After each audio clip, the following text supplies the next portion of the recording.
Hello, I'm Kimberly Miller with University Television Productions. It's not often that we have someone so well seasoned in the studio. This is why I am honored and excited to be here today with Dr. Claudia Peralta. She is the chair of Boise State's Bilingual Department and an associate professor. She was an Osher Institute faculty grant recipient. As well, she was awarded with the Students Come First Technology Grant. Dr. Peralta presented research at 2012 International Association of Teachers of Young Learners, Teenagers, and Asian Literacy in Taipei, Taiwan. I can assure you there are many more accomplishments under Dr. Peralta's belt. Her most recent project is a hands-on documentary production course concerning Idaho refugees. Wow, Claudia, it seems as if you're such a busy woman. What all does your title entail? Thank you, Kimberly, for the introduction. I appreciate it. I'm a chair of the Bilingual Department, so therefore I am sort of supervise and the head of the department. So I work with faculty members. I also in charge of, well, I teach courses, and my passion is teaching. So negotiating between the administrative work and the teaching, it's sort of tricky a little bit, but I do teach in the undergraduate program, and I also teach in the graduate program. And furthermore, I have to, connect with the community members, make sure that we have good relationships with the schools in the Boise area, and make sure that all the students have a really positive experience and that they go out to the world prepared to be educators. So those are some of the things that I'm involved in doing as a chair of the department. Oh, that sounds great. I know a lot of people don't know exactly what the Bilingual Department is. Can you tell me a little bit about that? Sure. So the Bilingual Department is really working with students who want to become teachers, and teachers who are going to be bilingual, meaning that they will teach in a setting which is both the Spanish and English. Mm-hmm. So we have a lot of dual immersion schools here in Boise, Idaho. We have the first one was in CUNA, in Reed Elementary, which I was involved in helping developing, and now we have two different schools in Boise and one in Meridian. And then also students who want to work with English language learners, meaning that they're not necessarily bilingual in mm-hmm. Spanish, but they do understand the needs of the students who are first language is not English, so they want to work with them. We have both an undergraduate program. We have a graduate program, a master's degree, both in bilingual and English as a new language. And then we also have a EDD program, a cognate in the EDD or doctoral program that focuses in bilingual and English as a new language. So we actually have 3 programs that we oversee. What are some of the benefits that the Bilingual Department has for Boise's community? Well, I think that there is the reality in all over the world, and specifically in the United States, and if we look at the local community, the influx of students from other countries. I mean, for a long time, this area was known because of the relationships or the immigrants that came from Mexico specifically and Latin America, so we really focus on that population, making sure that students who were coming from another country, the Spanish speakers, they had the educators who would work with them and would help them progress in the development of their own language while acquiring English. And now the reality is that Boise, as a refugee city, is bringing a lot of different community members that speak English as a second or third language, and they do need the support to learn about the system and to learn how to navigate English. So that's where educators to help them acquire English. Okay. Now, earlier I mentioned your most recent project, the documentary production course mm-hmm. for refugees and immigrants. Right. Can you tell me more about that, maybe a synopsis of the course itself? Yes, I'm very excited about it. Last summer we did another documentary that focused on the Latino community in the Treasure Valley, and it was very successful. We had a lot of community support. We did the grand opening through the support of Boise State and the Mexican consulate. And this year we decided to sort of take the course focusing on a different community. And you're right, we are focusing on the refugee community. We invite, it's a very exciting course, first because it's an interdisciplinary course, so that we bring students from both the communication department and the bilingual department. Okay. So differently, they bring two different strengths. One is the bilingual department. Students know what it means to work with English language learners. They know the history of the refugee community. They know some of the students that are part of the school system and programs. And then the communication students bring the strength of knowing how to work with media, knowing how to use the camera, how to use the history of documentary making, if you will. And I think it's an amazing opportunity because it's often not given to undergrad and graduate students the opportunity to take a class that brings two different communities together, and then allowing them to go out in the community and really do get the hands-on experience of making a documentary. So that sounds amazing, like an amazing opportunity for the students. And also award-winning Italian director Fabio Caramaschi will be involved in the class. Right. I met Fabio Caramaschi at a documentary at a conference in Rome, Italy, a couple years ago, and he presented the documentary that he made. It's One-Way Tuareg Story, and he talked. And the documentary was really a child, Sidi, who was 12 years old, who had immigrated from Niger to Italy in Rome. And he really sort of became the documentarist because he took the camera in his hands and he went out and interviewed his family, interviewed members of the Tuareg community, interviewed Italians about what does it mean, what did they think about immigrants. And it was an amazing documentary. And Fabio Caramaschi has been making documentaries for many years. He's an educator in Rome, Italy. So he has worked at the local schools doing the only sort of hands-on experience for students to make documentary. So I invited him back in November of 2012 to present that documentary, and we were. I was very excited to have him here, and the community responded very well. And Dr. Peter Luzzi, who was a faculty member at Boise State University, and I and Fabio went out to lunch, and they started brainstorming, and they said, okay, we need to create a documentary class for the students. And that's how the communication and bilingual department came together.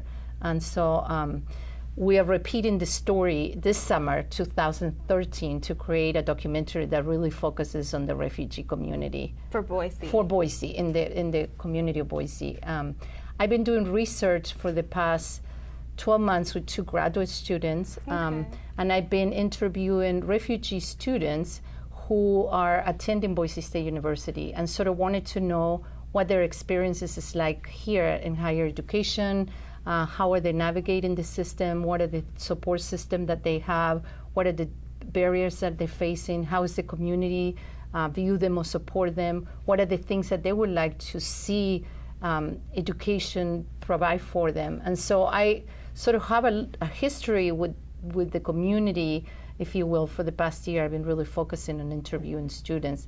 And now we're going to go wider to the larger community and really interview different groups of immigrants or refugees that have come here, that have established themselves, and get to know a little bit more about how they're doing and what are their goals, what are they doing in the community.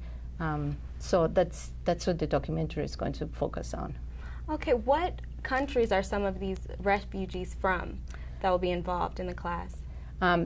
There are some refugee students that are going to be participating in the class, but we want to interview as many communities as possible. And there's a wide spread of representation here at Boise. Yes.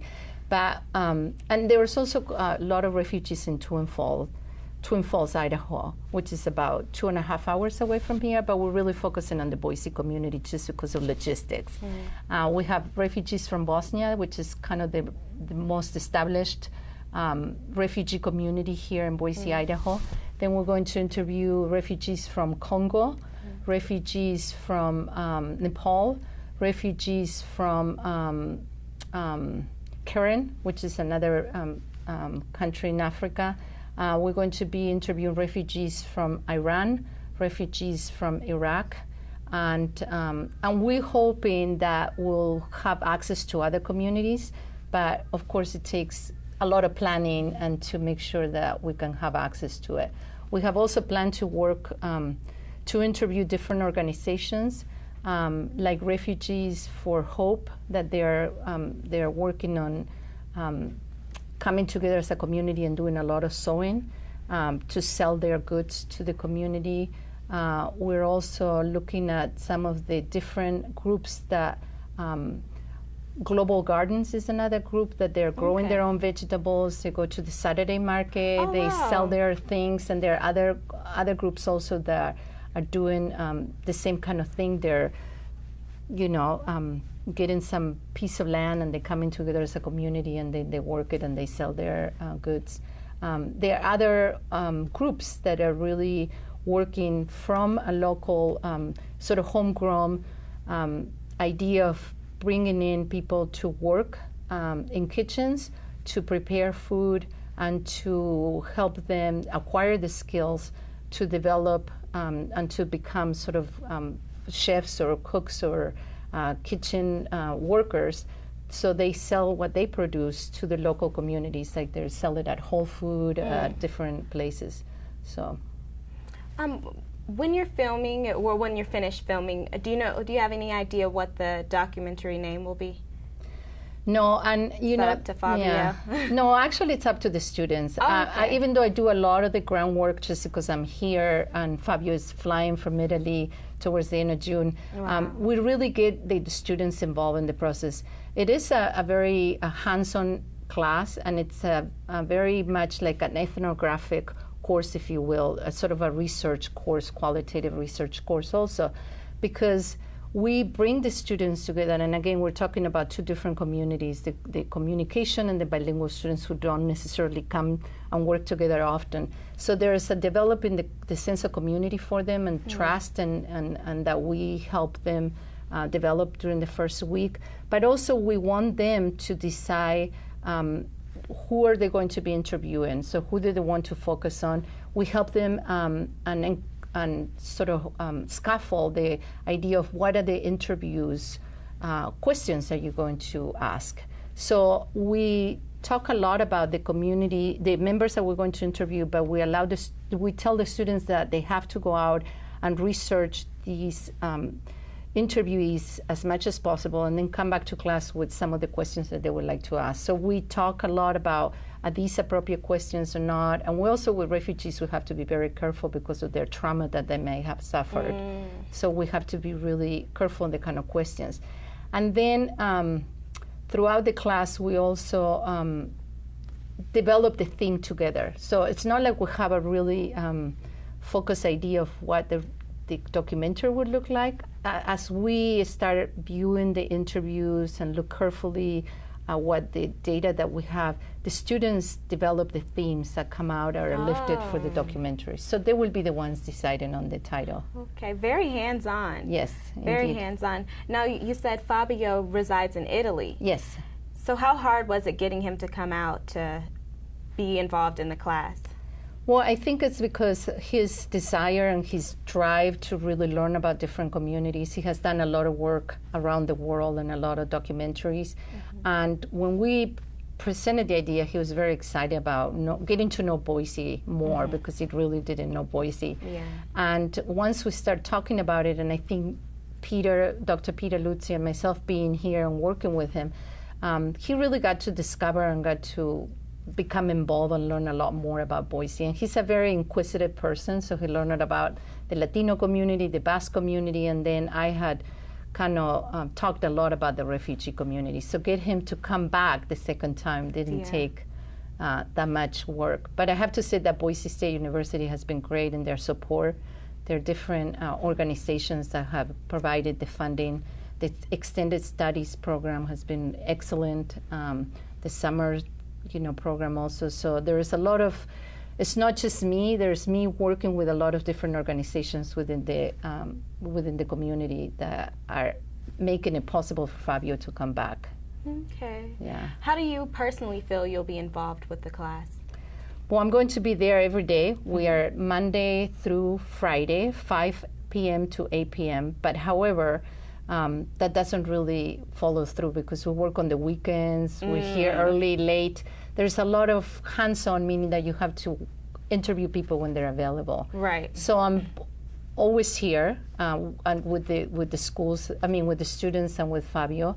Furthermore, I'm doing a lot of the before the class work in interviewing and making sure a lot of different organizations are willing to participate, connecting with a lot of high school students, BSU students, and I'm also giving the students a lot of the kind of the historical and information about the refugee. What is a refugee? How is a refugee defined? What are the organizations? All those pieces about the content, it's my responsibility.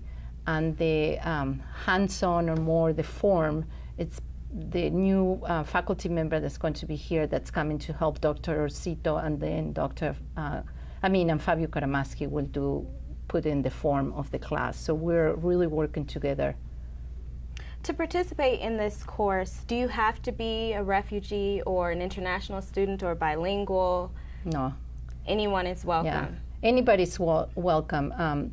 I do love the idea that we have communication students because they bring something that the bilingual department students don't have, the knowledge on how to work with the media. But students from any major are welcome to sign up for the class. You can sign up as an undergraduate student or you can sign up as a graduate student.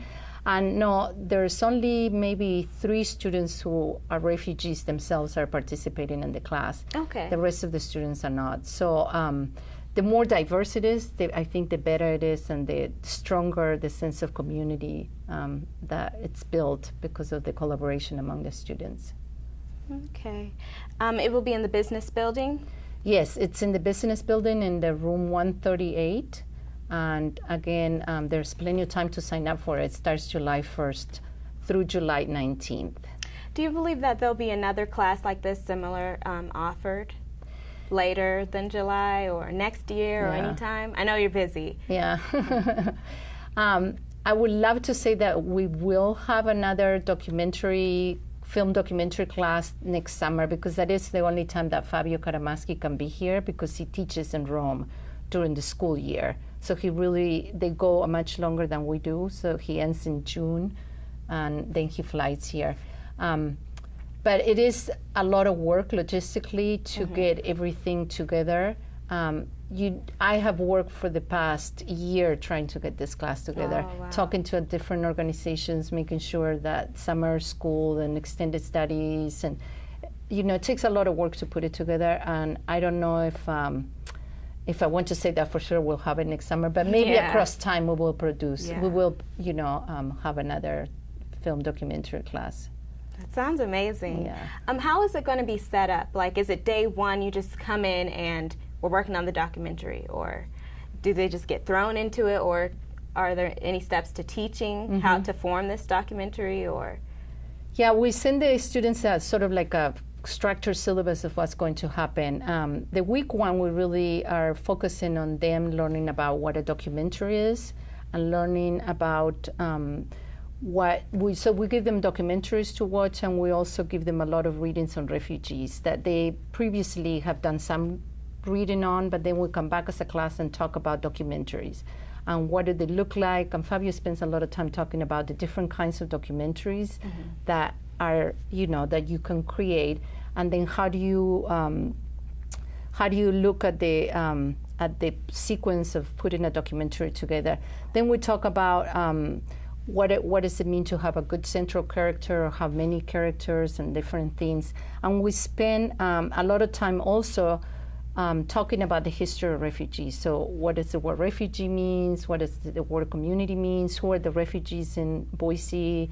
What's their history here? I mean, a lot of the historical part of, who are refugees and how they have come here to Boise, and why is Boise a refugee city, et cetera, et cetera. So Fabio and Dr. Cito and I are working together to present the documentary piece and also the component of the content of the class, if you will. So we spend a lot. There's a lot of team building that has to happen. Again, you bring in two different sets of students that have different expertise, and you have to make them feel comfortable. And they're working very closely together for 3 weeks. So they have to trust each other. They have to lean on each other. And so there are a lot of work that we do in building a team, that sense of community. So when somebody's holding the camera, when somebody's asking the questions, when somebody wants to change halfway, that they trust each other that they're doing it because it's the best option. And then we want them to do a lot of hands-on experience. So we sort of start playing with how we get them prepared to use the camera, to look at different characters and TV shows and documentary. How are the questions asked? What does it look like? Because again, the bilingual students don't have the expertise or the knowledge, or they never have held a camera before. And so for them, it's a new territory. And sometimes that could be intimidating, so you want to build that sense of comfort. The second week, we spend a lot of time talking about, again, the history of the refugees, but also talking about who do we want to interview, what's the list of interviewees that we have, how we're going to get in touch with them. And that's when they do a lot of the legwork about learning about the communities that we're going to interview, or the refugees that we're going to interview, and coming back with the sort of questions that we're going to ask. And then from the second week on, we launch into setting up the interviews. So again, even though we're only 5 to 8, but we may be interviewing on the weekend, going to the Saturday market, going to different places. And then the second week, when we come back to the classroom, we're spending a lot of time looking at the interviews, reviewing what we ask. Sometimes the students are not aware of the length that they interview. If you interview somebody for 40 minutes or an hour, how long does it take to transcribe all that information? What does it mean? How much are you going to use? So, and we talk about what are the positive things that happened during the interview, and what are the things that didn't go so well, what are the things that we need to, work on. We also, because it is, we're going out interviewing all the time, we do a lot of practicing who's going to, take the cameras, who's going to download the video, who's going to be in charge of the lights. So there's a lot of behind the scene work that we have to do. And the third week continues on, because even though we interview for maybe a week, once we start reviewing the data, if you will, or the interviews, we wonder if we need to interview other people, if there are certain questions we didn't ask. And so we keep adding interviewing while we start looking at really the content that we have. And last year, we did some editing on the third week, which is sort of crazy if you think you only have 3 weeks, and we did filming, transcribing, and then some editing. And that was a really taxing work, because it meant that we had to do the transcription of the interviews, and we had to come do the editing, and then we had to do a lot of subtitles, because a lot of the people that you interview are not English speakers. So it takes a lot of work, and we did a lot of editing during that week. So we were able last year to really accomplish a sort of rough draft of the documentary that was 45 minutes long. So we're hoping that we'll be able to do the same this year, that we will have a rough draft. And we showed it to the interviewees. So we invited the members that we had interviewed and other academicians to come over and look at the rough draft to get feedback, just like you do with a paper. After you write a paper and you interview people, you send it out to get their opinion, to see if what you're saying is what they really said. Right. So we did the same thing with the documentary. For this new course, this new project, will the public have access to the documentary? Yes. What we do is we did the rough draft, then I was able to secure some funds to pay Fabio Kramaschi to finish editing the documentary. And so that's what I'm doing right now. I'm part of the OSHA grant, is securing funds for his editing afterwards. So then he will send it back to me, and we did a grand opening, and we want to do a grand opening where we involve the community members, the interviewees, academicians, students, and we sort of show it to the whole community and have a panel. We would like to have a panel that be able to talk about what does this mean, where do we go from here, what are the perspective on it, and we get the audience to really give us feedback. And then we will put it on YouTube. Like the Latino community in the Treasure Valley, Idaho, is going to be on YouTube by this weekend. So everybody in the community and everybody in the world will have access to that documentary. And we will do the same with the Refugee Documentary. It's such an amazing opportunity for Boise State students. What is the goal time, the goal date for it to be broadcasted and just completely finished, or is it kind of? Well, last year we ended in June, and then it took us about April to have the final product. Okay. This year we have a little bit more experience of what it takes and the kinds of resources we need. So we're hoping that maybe March, April, or earlier, we'll have the grand opening or the screening for the documentary. Thank you, Dr. Peralta. Unfortunately, that's all the time we have for today. For more information on the course or the Bilingual Department, feel free to contact Dr. Peralta at 208-426-4438, or you can email her at claudiaperalta@boisestate.edu. For UTP News, I'm Kimberly Miller.